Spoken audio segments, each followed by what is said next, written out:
هشام محمد، واحد من الاثنين.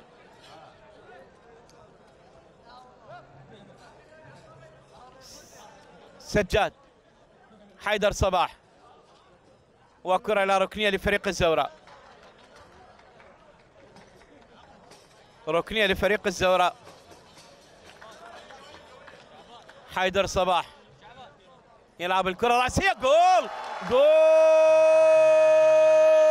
بتألق وبرأسية رائعة. هشام محمد يسجل الهدف الرابع.